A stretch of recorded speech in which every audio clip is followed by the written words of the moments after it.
Hey guys, welcome. Welcome back to my channel. Happy New Year. Welcome to 2025 and Chat with the Author. My name is Michelle Fondin. I'm an author and speaker for those of you that are watching this on replay, new to the channel, and I'm the author of 11 published books. Today, we're going to be talking about Heal Yourself, A Return to Wholeness, the integration of body, mind, soul, and spirit. And more specifically, we're going to be talking about the false beliefs of the mind.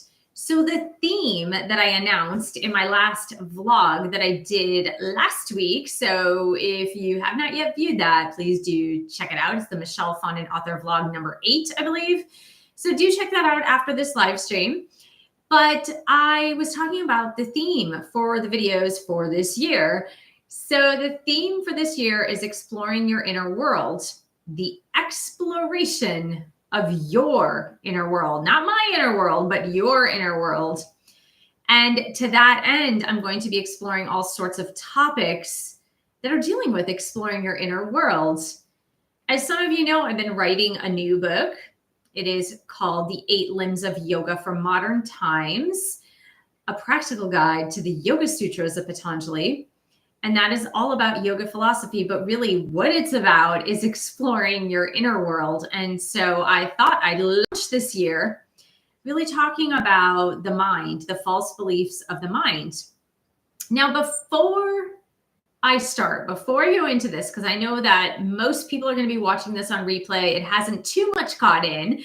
And if you are catching this live, do put something in the chat box, say where you're viewing this from, and just give a shout out, say hello. So I have been writing this book, and it inspired me to start talking about exploring your inner world. And before we begin with that, I do want to make an announcement. So on Thursday, January 9th of 2025 at 4 p.m. Pacific time, I'm going to be doing a free info session about my meditation course. So on January 26th, I'm starting a meditation course that's posted online. It's an online course, but I'm including Zoom calls with it. So you can always take the course online on demand, and then you will schedule a call with me to get your personalized mantra. It is a mantra-based practice, meditation practice. But in January, at the end, at January 26th, I'm going to be doing this more often because I'm talking about exploring your inner world. So I will be teaching meditation more often this year, especially. And there is an info session on Thursday, so you can get your questions answered. You can find out a little bit more about the course. I'll be doing a book giveaway. And also, I'll be explaining a special workshop that's going to be included with this course that I'm doing, this meditation course with Zoom calls. It's going to be a workshop that's included on exploring your Dharma, exploring your life's purpose. So if you are interested in finding out more, there's a link in the description box. Click on that link to join the Zoom call on January 9th at 4 p.m. Pacific time. Now, if you don't live in a time zone where you can actually join that call at 4 p.m. Pacific, then register anyway, because I'm going to be recording the call and you can always listen to it on replay. And you can still be eligible for the discounts and also the workshop should you decide to register for the course. So there you go. That's happening on Thursday, January 9th at 4 p.m. Pacific time, but you do need to register for that Zoom call. All right, so that's finding out about meditation. You can always register for my online immersion into meditation course on my website under the meditation tab. My website's michellefondinauthor.com. There we go. So announcements are done. So wow, okay, unedited, right? Heal Yourself, A Return to Wholeness, the integration of body, mind, soul, and spirit is very yogic in nature because the word yoga does mean union. So very, very similar to the theme of the Yoga Sutras, which I'll be done with that book. I'm actually editing it now, but it will be published in March of this year, March 20th, I'm hoping, around March 20th. So let's go into the mind. And the reason why I wanted to start with the mind is because when we explore our inner world, and I'm going to be doing a whole video on that this week, When we are exploring our inner world, the biggest fear is the mind. Most of us fear our minds. That's why so many people do not like silence, because they fear what's inside of their minds. And when we start to meditate, when we start to look inside, when we start to explore our inner world, the mind can be a sticky wicket. And let's go ahead and look at 3 false beliefs of the mind. So I'm going to read to you a quote. It's in my book from Ramana Maharishi. And it says, mind is consciousness which has put on limitations. You are originally unlimited and perfect. Later, you take on limitations and become the mind.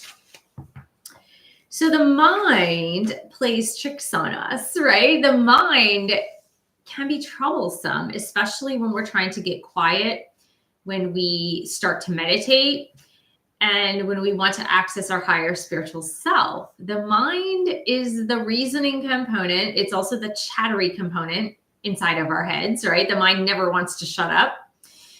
And so it often argues with us or tells us things that we have come to believe throughout our lifetimes. So the first false belief of the mind is the mind wants you to believe that security and stability are the most important thing. Okay, I'm going to say that again. The first false belief of the mind is that the mind wants you to believe that stability and security are the most important thing. What does this mean? It's usually risk averse. So when we think about our daily lives, when we think about things, when we think about changes, or when we think about pursuing a dream or pursuing a goal, often our mind reasons that it's not safe to do so, that the most important thing is safety and security.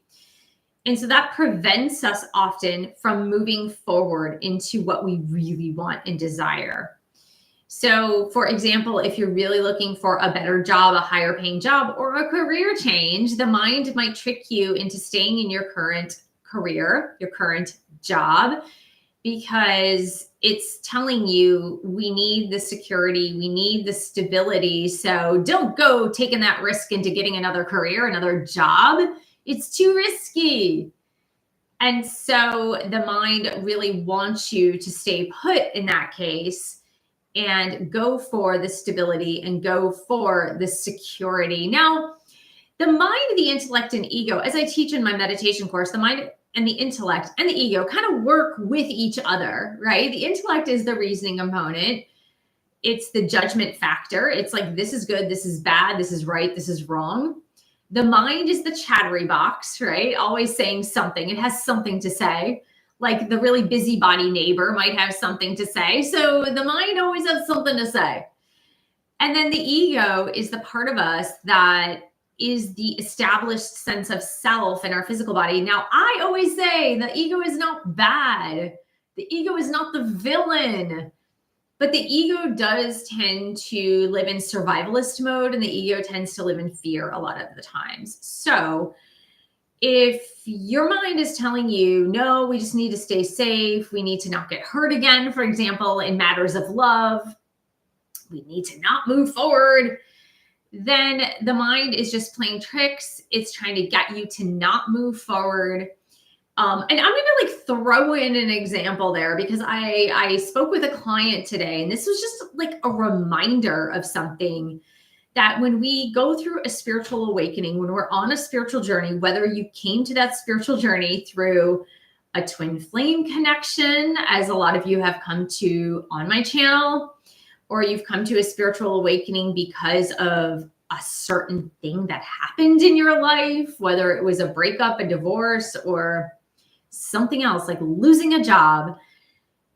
And often we go into those thoughts of, this shouldn't be happening. This should not be happening. And the mind wants you to believe that things need to be stable. And that leads us to the second false belief, which I'm going to read right here. The mind wants you to believe that things stay the same when in reality, things are in constant motion. So I'm sure you've heard the expression, the only constant is change, and that is absolutely positively the truth. The only constant is change. Things are always moving, always changing, always fluctuating. And the mind wants you to believe that the constancy is where the security is at. So, in other words, it prevents you from growing. It prevents you from moving forward when things are already moving forward, whether you like it or not. That's just life. Life is in a constant flow, it's in flux, and things are always changing. And people sometimes say, no, I don't want to change. Like, change is so bad. It's awful. It feels terrible and awful. Well, the only reason why change feels terrible and awful is because when we don't like the changes, we create resistance, and it's the resistance that feels awful. But it's a false belief of the mind that things don't change or they shouldn't change. Everything is always changing all the time. Even when we're in a romantic partnership, so we often feel like, that person shouldn't change. Like, I want the person I married, for example. Or if you don't like the person you married, you might think that person should change, right? But it's always this resistance against what is, and it's the resistance of flowing forward. So if you're stuck in a relationship, a job, and you're thinking like, I don't want this to change. This is my security. This is my stability. Or if you're thinking like, I don't like the changes that are taking place in my spouse, my friends, my job, even, then it's just fighting against the current. And again, it's a trick of the mind. It's a false pretense, a false belief of the mind that things should not change when I don't want them to change, right? Often when you want something to change, you want it to change, and it can't change fast enough. But when you hold on to something for dear life and go, this can't change, it's just a false perception. It's a false belief of the mind because things are flowing anyway. Things are always changing anyway. So let's see. I was trying to give another example. Yeah, so if you're thinking like things in my life, I'm afraid of this. For example, let's go back to spiritual awakening. Like, I'm afraid of this spiritual awakening because it's making me see things that I don't want to see.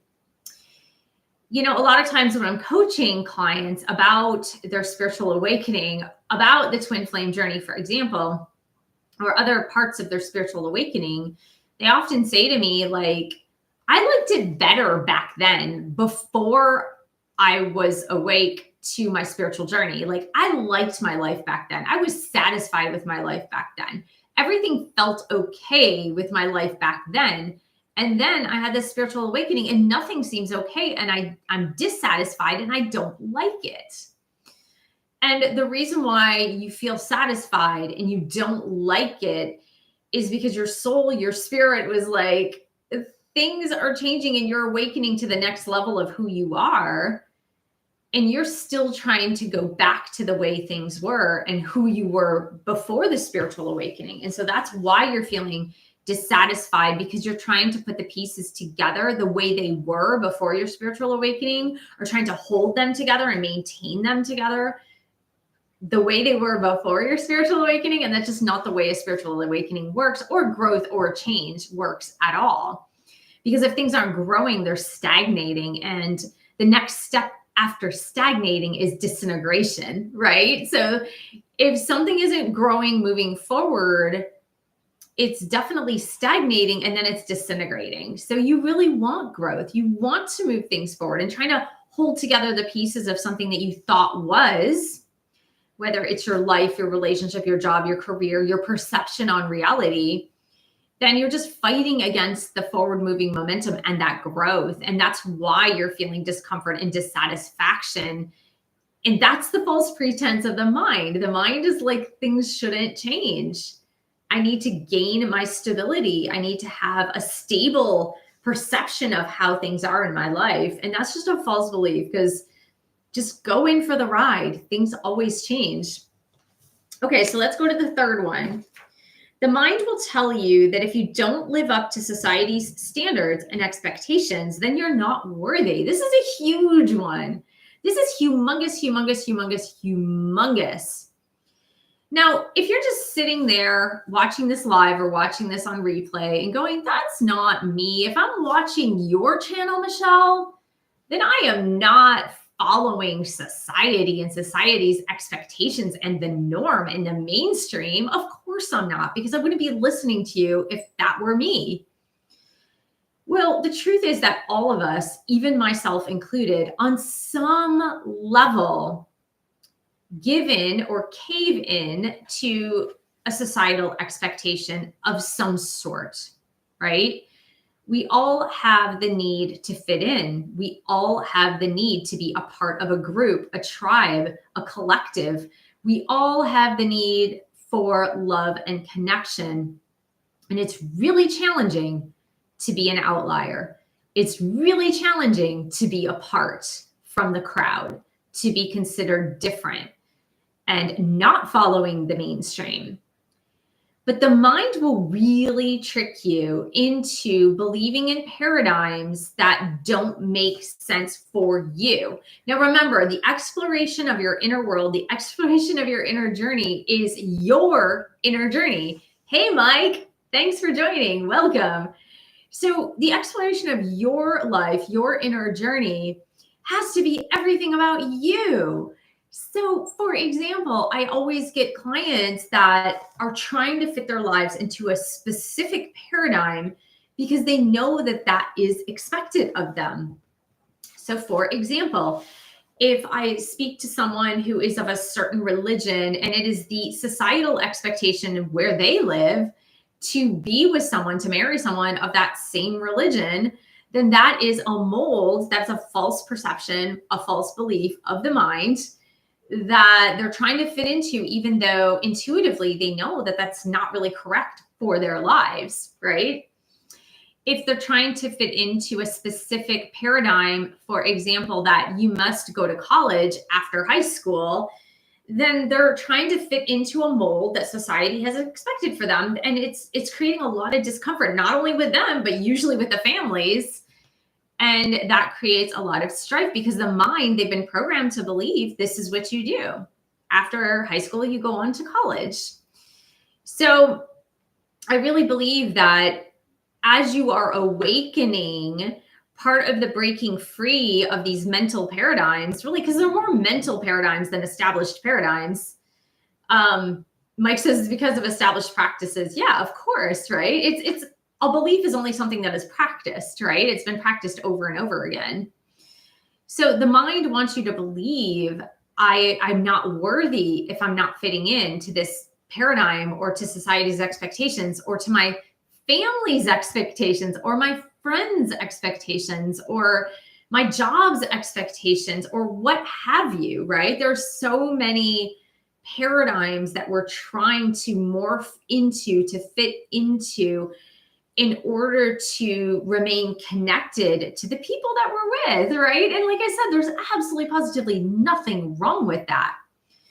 Where it gets sticky, again, is when the mind is putting limitations on you. Is when your own mind, your own reasoning is putting those limitations on you because they're learned practices, right? They're learned through what we've been taught. They're learned through our education, our upbringings. And when we're expanding, so think of the concept of expansion versus contraction, right? So when we awaken to our higher spiritual self, we are expanding, right? And we are already expanded when we are born, right? When we're born, we are open. We're completely expanded, completely, right? There's absolutely no limitations on a newborn baby. A newborn baby is completely open and ready and willing and able to learn what they will learn. But as soon as you start to have parents and babysitters and daycare and grandparents and brothers and sisters, like all of those things that come into our lives to educate us, to help us grow, they start to give us reasons why we should have these limitations. They give us reasons why, for our safety and security, usually, right? To keep us safe, to keep us secure. Believe me, look, I raised 3 children and I have this brand new baby kitten now, and I am putting all sorts of limitations on that kitten. Why? Because the kitten's going to kill itself like if I don't put limitations on it. So we grow up with all these limitations. So when we're born, we're wide open, right? We're wide open to all these ideas and these beliefs, and babies are so happy, right? Babies are so happy. They laugh at everything. Everything is amusing to them. And then when we get older, we get more serious and cynical and jaded and upset, and we get depressed and we can't sleep and our minds are racing with all these things, right? And that's just because we've been put into this box because of our mind and the tricks of the mind, because of what we've been indoctrinated to believe and think and feel. And the process of awakening is reopening that, right? Reopening it to broaden our perspectives and to lift off, right? Lift off that box. So the limitations are not constricting us anymore. And that is really what the process of awakening moves you toward. It's the reopening of where you were when you were born. Where you were, where your mindset was when you were born, when everything was wondrous, when you were in awe with so many things, when you would laugh easily, when nothing really made you angry except for being hungry, right? Or tired. And so when we go back to that, we go back to this place of innocence. And that's when we can start reconnecting with the various parts of ourselves. And look, here's reality. Reality is we have a mind. It's there. It's there for our lifetime. And we can make friends with our mind, and we can question our mind. One of the tools that I teach in my meditation course is to help you understand your mind and the way it works, so that you can reason with it enough to sit quietly in meditation so that you can have access to your higher spiritual self. Because if we resist the mind, it will persist and get louder and louder and louder and louder. And all those voices in our head from our past, from our education, parental upbringing, religious upbringing, from society, from social media, what have you, will just get louder and louder and louder and louder. And it'll be really difficult for you to pursue your spiritual path in a unique way that fits for you, right? Because this is not about following my spiritual path. It's not about you following another teacher's spiritual path. It's about you finally understanding what is right for you. And you can only do that when you tame the mind, right? And tame the ego and tame the intellect into behaving a little bit better so that you, the spirit, the soul, can move beyond and open up what has been limited. Again, you were not limited when you were born, but you have been taught to be more limited and have those limitations placed on you. So I hope this has helped you to gain some perspective on the false beliefs of the mind and what is actually holding you back. Because when we awaken, we can't necessarily unawaken, right? You could ignore it for a while. You could really ignore it. You could go like, I don't want to go there. I like being in the dark. I like having the blinders on. It's okay. Let me just browse on Instagram and go to the mall and go to my workplace and watch my kids' soccer game. I don't want to deal with any of this spiritual mumbo jumbo, right? because that's certainly, you could do that. Of course you could. But the way I explain it is that once you have seen what it is like to live spiritually expanded, it's really hard to unsee that. It's really hard to not have that experience. And for many people, that's extremely scary, because what it means is there are changes they need to make in their daily life.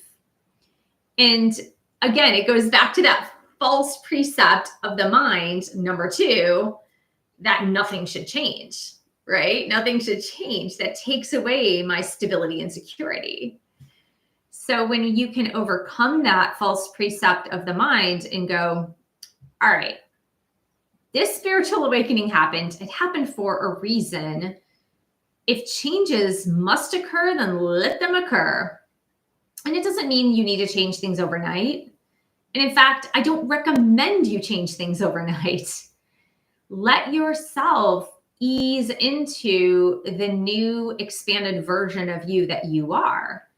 And this could take days, months, weeks, years. Who knows, right? Everyone is so unique and very, very different.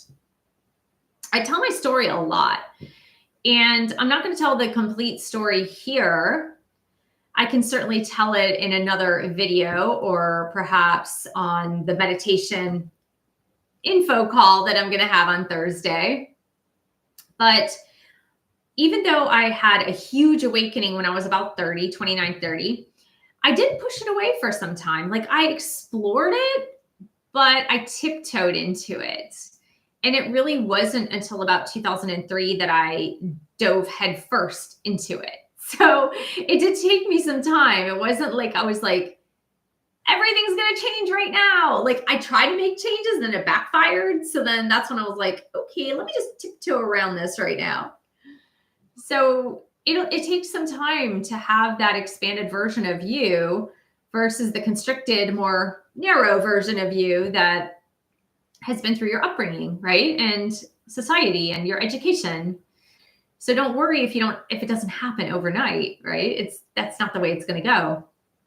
But check this book out, Heal Yourself or Return to Wholeness, the integration of body, mind, soul, and spirit. And hey, if you're listening to this on the 6th, I'm sorry, let me repeat that. If you're listening to this on January 6th, January 7th, January 8th, or even January 9th, join me at 4 p.m. Pacific time on January 9th for the info session for my meditation course, Immersion into Meditation, mantra-based meditation technique.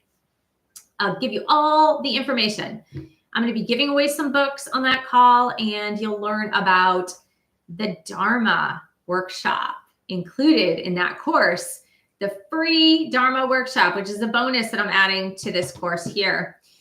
All right, guys, thanks so much for joining me, whether you're watching this live or watching this on replay. I appreciate you so much. Here's to a beautiful, wonderful, and amazing 2025, an amazing spiritual journey, your exploration of your inner world. Sorry about that. I need some water.